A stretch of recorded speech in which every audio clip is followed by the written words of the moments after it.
I request you to stay on with us as we continue tracking further updates from the United States.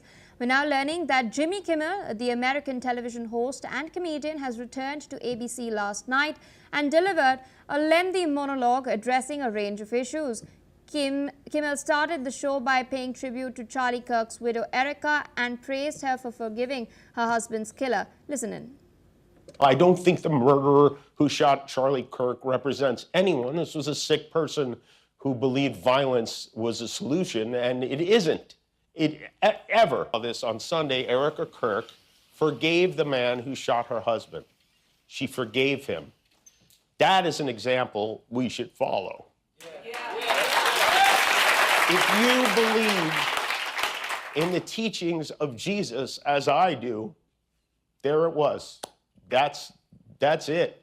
A selfless act of grace, forgiveness from a grieving widow. It touched me deeply. And I hope it touches many. And if there's anything we should take from this tragedy to carry forward, I hope it can be that. The late-night host also reflected on the freedom of speech in the United States, criticizing the U.S. government's attempts to take away that freedom, branding it un-American and dangerous. Take a look. This show is not important. What is important is that we get to live in a country that allows us to have a show like this. And they know how lucky we are here. Our freedom to speak is what they admire most about this country. And that's something I'm embarrassed to say I took for granted until they pulled my friend Stephen off the air and tried to coerce the affiliates who run our show in the cities that you live in to take my show off the air. That's not legal. That's not American. That is un-American, and it is so dangerous. Additionally, Kimmel went on to call out U.S. President Donald Trump, warning that he wants to see comedians like him and others, including Jimmy Fallon and Seth Meyers, removed for not aligning with his expectations. He's also urged his viewers to speak out against any such threats. Take a look.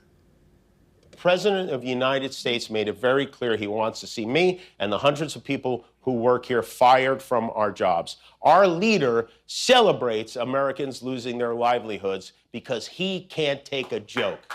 He was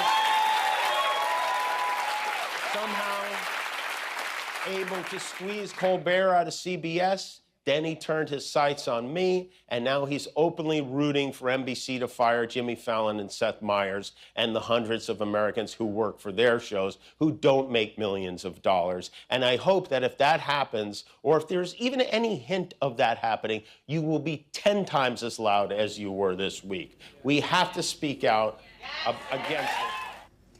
Meanwhile, Trump has lambasted ABC on Truth Social, stating that he was told the show had been cancelled and has called the network, quote-unquote, a bunch of losers. He's claimed Kimmel's ratings are weak and accused the host of pushing Democratic talking points and has even hinted at testing ABC in court. Still with us on the broadcast is Mr. Gautam Mukherjee. We've just heard what Jimmy Kimmel had to say in his comeback episode now that ABC is airing his late-night show once again. Trump, meanwhile, has reacted very sharply to this and has stated, let Jimmy Kimmel rot in his bad ratings.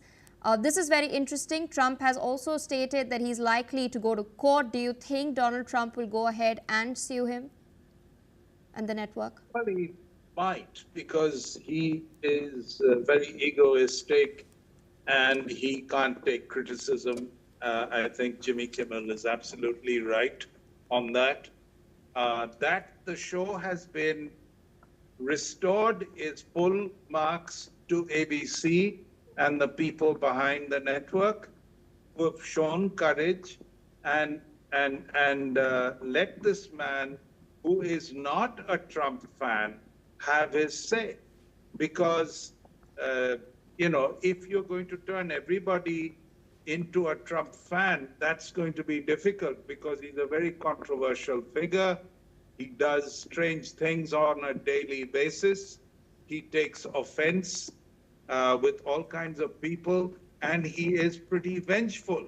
So with all that going on, this is a good move, and I hope it gives other people the courage not to cancel shows when their anchors say something that is critical or pokes fun at Trump and his administration, because I think they form a very good target, and they also give a lot of material to comedians and anchors, and it's only right that they will use it.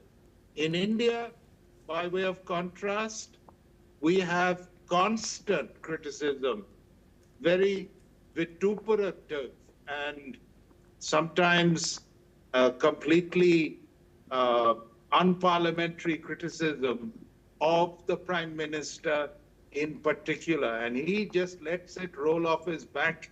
And that's the way a democracy should function. All right, sir. With that, I would like to thank you for taking out time speaking to us on